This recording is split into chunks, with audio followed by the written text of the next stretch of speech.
coaching thought for the day is a follow-up. I love this comment that someone wrote. This idea of putting in their email responses that emails will be responded to 24 to 48 hours.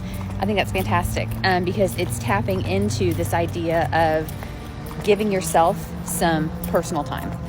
It's really hard. It's really hard for me sometimes to give myself some personal time, but I think for the last year I've really tried to make an effort to do that.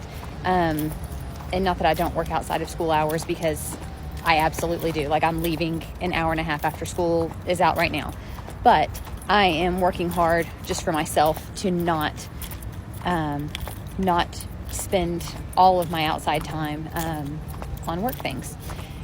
The thing about this is kind of my intention that started it was this idea, though, that I don't want to send messages to teachers and send the message to them outside of school hours that it is the expectation that they should be doing all these things too. Of course, many teachers work many hours outside of school. I personally don't think you can be a successful teacher, especially in those early years, just working 8 to 3. I think that would be incredibly difficult to get it all done.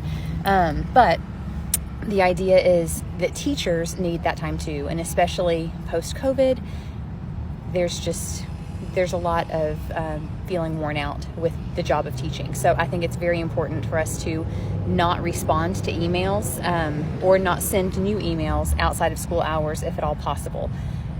I frequently, even if I am responding to emails outside of school hours, I will use my scheduler in Gmail, and I will set up the time to, send at 7:45 the next morning, because we start at 7:30. So maybe send at 7:45 the next morning. Just trying to make sure that they aren't doing a whole lot, or that I'm expecting them to do a whole lot outside of school hours.